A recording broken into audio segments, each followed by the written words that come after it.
தமிழ்நாட்டின் முதலமைச்சராக திரு ஜோசப் விஜய் பதவியேற்ற நாள் முதல் கொண்டு சமூக வலைதளங்களில் பல்வேறு செய்திகள் பரப்பப்பட்டு வருகிறது. திட்டமிட்டு பரப்பப்படுகிறதா அல்லது ஏதேனும் ஒரு காரணம் பின்னணியில் இருக்கிறதா என பல்வேறு கோணங்களில் ஆய்வு செய்யப்பட்டு வருகிறது. தற்போது வந்திருக்கிற செய்தி என்னவென்றால், அதாவது அமைச்சரவையில் பங்கேற்றிருக்கும் பெண் அமைச்சரான கீர்த்தனா அவர்கள் முதல் பெண் அமைச்சர் என்கிற தலைப்பிட்டு ஒரு செய்தி ஒன்று பரப்பப்பட்டு வருகிறது.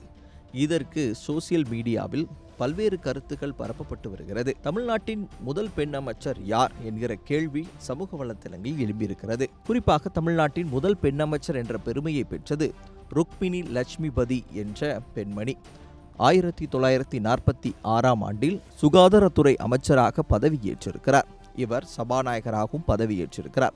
இவருடைய பின்னணி என்னவென்று சொன்னால், சுதந்திர போராட்டத்தில் உப்பு சத்தியாகிரகத்தில் காந்தியடிகளோடு இணைந்து போராடியவர், குறிப்பாக சிறை சென்றவர், பல்வேறு சுதந்திர போராட்டங்களில் முன்னணியில் இருந்து தேசத்தின் விடுதலைக்காக பங்கேற்றியவர்.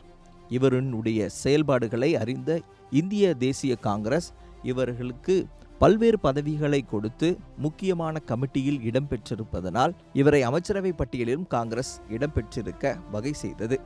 தற்போது இதை தவிர பல்வேறு தமிழக அரசியலில் முக்கிய அமைச்சர்கள் பெண் அமைச்சர்களாக பதவியேற்றிருக்கிறார்கள். குறிப்பாக ஜோதி வெங்கடாச்சலம், ஜெயலலிதா, சத்தியவாணி, கீதா ஜீவன், கோகுல இந்திரா, வளர்மதி, வளர்மதி, சரோஜா, தமிழரசி போன்ற பல்வேறு பெண் அமைச்சர்கள் இருந்தபோதும் தற்போது பதவியேற்றிருக்கிற தவைக்காவை சேர்ந்த கீர்த்தனா எப்படி முதல் பெண் அமைச்சராக ஆக முடியும் என்கிற கேள்வியே எழுப்பப்பட்டிருக்கிறது.